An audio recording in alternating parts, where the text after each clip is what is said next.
공인중개사를 위한 RBCTV 공인중개사 최초 방송국 한국공인중개사 방송국 이제부터 방송 시작하겠습니다. 오늘은 유병태 법무사님, 우리 RBCTV의 법무행정 전문위원님이신 유병태 법무사님 모시고 주택 임대차에 대해서 알아보도록 하겠습니다. 법무사님 어서 나오십시오. 예, 반갑습니다. 반갑습니다. 네, 이렇게 화창한 봄날 오시느라고 마음이 흔들리셨겠어요. 땀이 났습니다. 땀이 나셨어요. 날씨가 이렇게 더웠나요? 쫄았어. 그러실 리가요. 이 시간에 우리 법무사님께서 준비하신 게 주택 임대차 부분인데 예. 조문이다 보니까 우리 시청자 여러분들께서 조금 어렵게 느끼실 수 예. 있을 것 같아요. 예. 그래서 용어는 편안하고 알기 쉽게 부탁드리겠습니다. 예. 많은 일반인들이 조문을 네네. 읽어가지고는 사실 무슨 말인지 알기 어렵죠. 그렇죠. 조문을 네. 보면 618조의 민법, 네. 목적물을 빌려서 사용 수익할 것을 약정하고 그 대가로서 차임 지급할 것을 약정함으로써 이루어지는 계약을 임대차라 네. 한다라고 네. 하는데 실제로 국어만 알아가지고는 읽을 수는 있겠지만은 무슨 말인지를 모르는 거죠. 그러니까요. 근데 이 대차 계약에 민법에 네. 세 가지가 있는데 이 다른 조문들을 비교해야 이 조문을 알 수가 있거든요. 그래서 민법이 어려운 이유가 네. 상대적으로 다른 조문을 비교해서 알 수 있는 거는 써놓지 않았어요.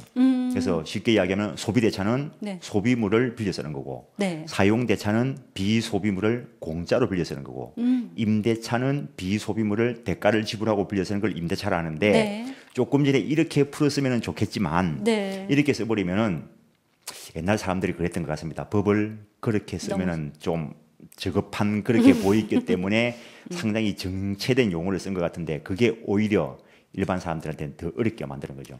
그래서 소비물을 공짜로 빌려 쓰든 대가를 지불하고 빌려 쓰든 그는 소비대차라 하고 네. 비소비물을 공짜로 빌려 쓰면은 사용대차, 대가를 지불하고 빌려 쓰면 임대차라 하는데 여기서 또 헷갈리는 게 있습니다.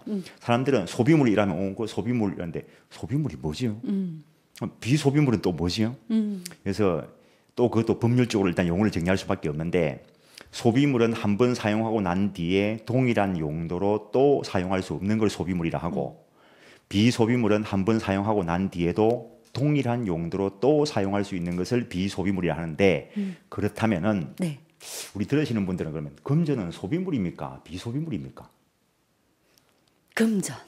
예, 금전을 가지고 생각해 볼 수 있는데 금전은 우리가 사용한다 하더라도 없어지지 않잖아요. 소비물이기도 하고 비소비물. 그런데 금전을 우리가 사용한다고 해서 금전이 없어지진 않잖아요. 그렇죠.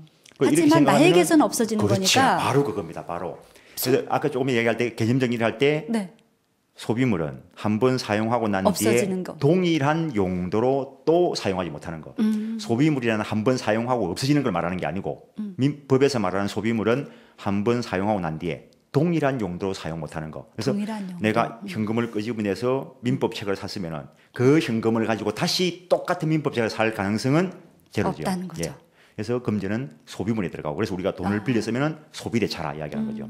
그래서 우리가 그냥 그렇군요. 법을 알아야 네. 공부를 좀 해야 임대차라는 말을 알아듣는 거죠. 그래서 일단 간단하게 이야기하면 임대차는 비소비물, 즉 한 번 사용하고 난 뒤에도 동일한 용도로 사용할 수 있는 물건을 대가를 지급하고 이때 대가는 금전일 수도 있고 네. 금전 이외의 다른 것일 수도 있습니다. 대가이기만 하면 돼요. 그래서 네. 이렇게 기브 앤 테이크 하는 걸 유상계약, 그게 서로 대가적 의미를 가지는 걸 쌍무계약. 쌍무계약. 그다음에 계약은 청약과 승낙이 일치하면 성립을 한다는 거죠. 그래서 우리가 주택 임대차 계약을 체결하더라도 내가 PD님을 주택을 내가 빌려 쓰겠습니다 했을 때 PD님이 그렇게 하십시오라고 이야기하면 일단 계약이 체결됐어요. 근데 둘이서 계약을 체결해 가지고 다른 사람이 모를 수 있잖아요. 나중에 내가 이제 짐 이사해 가지고 들어가는데 왜 들어갔어 이러면은 전에 빌려주기로 했잖아요 이러는데 언제 이래버리면은 증거가 없잖아요. 그래서 계약서를 남기는 것뿐이죠. 계약서를 안 써도 임대차 계약은 체결될 수 있다는 거죠. 그래서 이런 계약을 불요식 계약, 계약서 등을 작성해야 되는 것을 요식이라고 이야기를 하는데 임대차 계약은 불요식 계약이라는 거죠. 근데 네.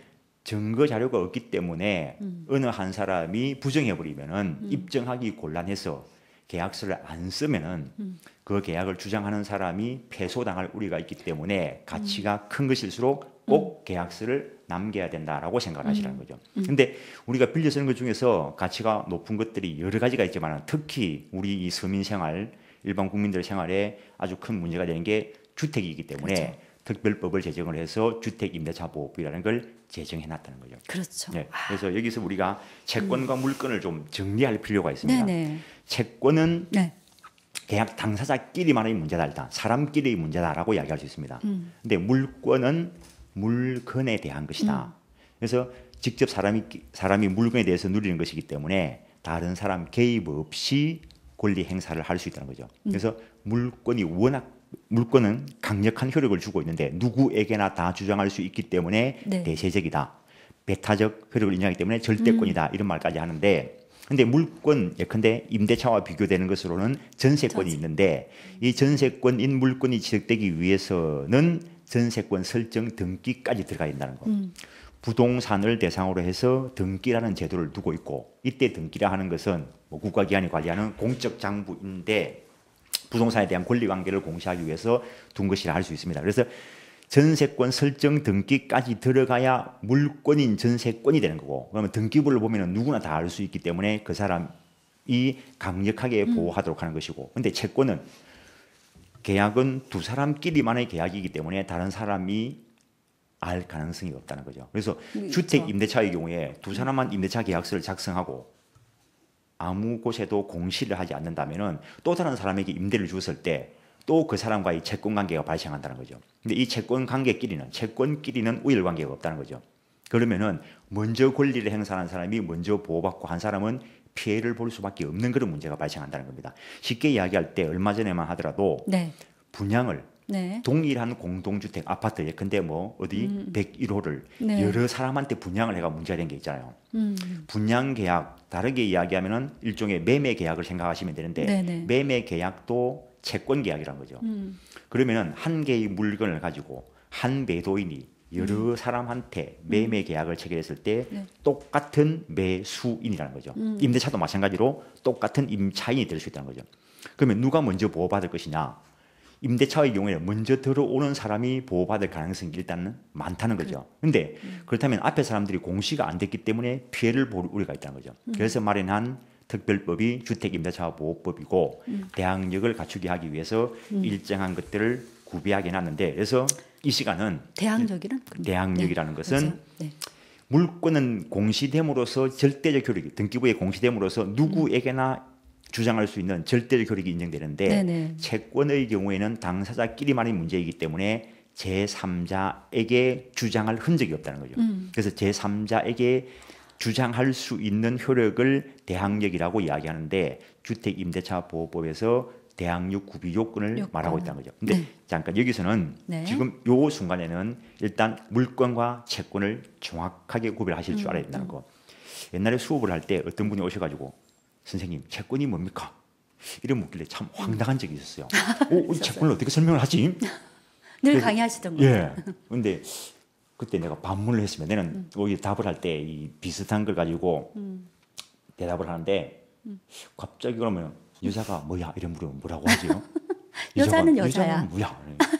그게 정답이죠. 여자는 여자야. 채권은 채권이야. 근데 이건 동의어 방법밖에 안 되니까 여자가 뭐야 이런 물으면은 남자가 아니니까 여자야. 남자가 아닌 거. 그랬었어요. 네. 그럼 남자는 뭐지? 여자가 아닌 거.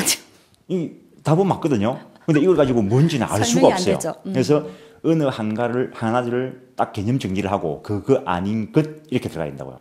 그래서 물권은 민법 물권법에서 딱 8가지를 한정을 하고 있습니다. 점유권, 소유권, 지상권, 지역권, 전세권, 유치권, 질권, 저당권 8가지를 딱 한정을 해놓고 이거는 물건에 대한 권리고, 이거에 대한 공통적인 효력이 대체로 우선적 효력이 있고 절대적 효력이 있는데 예외적인 현상은 항상 있습니다. 이거는 세부적으로 들어가야 되는 것이고, 그래서 재산권, 2대 재산권이라면은 물권과 채권이 있는데, 물론 재산권에는 물권, 채권 이외에도 지적 재산권 이런 것들이 있습니다. 네. 있는데 크게 전통적으로 2대 재산권이라면 물권과 채권을 이야기하고, 물권에는 조금 전에 있는 8가지 뿐이니까 재산권 중에서 물권 아닌 것은 채권이다라고 이야기할 수 있습니다.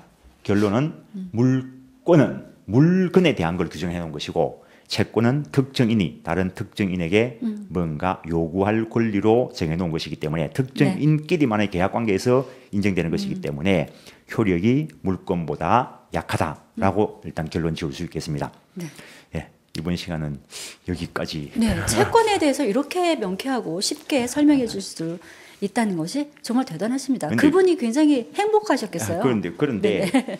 조금 전에 말씀드렸잖아요. 네. 물건이 뭔 줄 알아야 채권을 알 수 있다고. 그러니까요. 그러니까 이게 민법이 이게 1118조 처음에 그렇게 짜여져 있었는데 이 민법 조문이 지금 민법 조문을 어떻게 뭐라고 표현할 수 있을까라고 한다면은 여러 곳에서도 말씀드리지만 민법 조문은 하나의 시다라고 표현을 합니다. 이게 2000년 동안 정제된 깔끔한 문장이기 때문에 다른 법 조문에 비해서 예컨대 뭐 중개사 공부하셨으니까 공법 조문을 보면은 조문 1항이라면은 뭐 보통 한 5줄, 6줄 되는 것도 많은데 민법은 거의 2줄 안에 끝납니다. 그만큼 2000년 정도 오랜 역사 동안 정제된 표현을 담고 있다는 거죠. 그래서 일반인들이 참 어렵다는 거죠. 근데 공부를 딱 하고 나면은 쉽다라고 하는 그 순간이 오는데 그때가 사실은 알듯 더 말듯 모르는 때라는 거죠. 아는 것 같은데 정확히 예. 모르는. 그게 참 네네. 공인중개사 방송국, 공인중개사를 위한 방송국이 저희 RBC TV 방송국인데, 대체적으로 이제 시청자분들께서 공인중개사들일 거고요. 일반 시청자들도 계신데, 우리 유병태 법무사님을 통해서 이렇게 명쾌하게 임대차에 대해서 또 채권에 대해서 물건에 대해서 개념 정리가 다시 한번 된다는 것이 참 다행스럽습니다. 네. 공인중개사의 어떤 위상을 좀 더 업그레이드 시킬 수 있는 시간이 아닌가 싶습니다. 네. 지금까지 우리 RBC TV 오늘은 임대차에 대해서 알아보고 있습니다. 유병태 법무사님 모시고 방송하고 있습니다.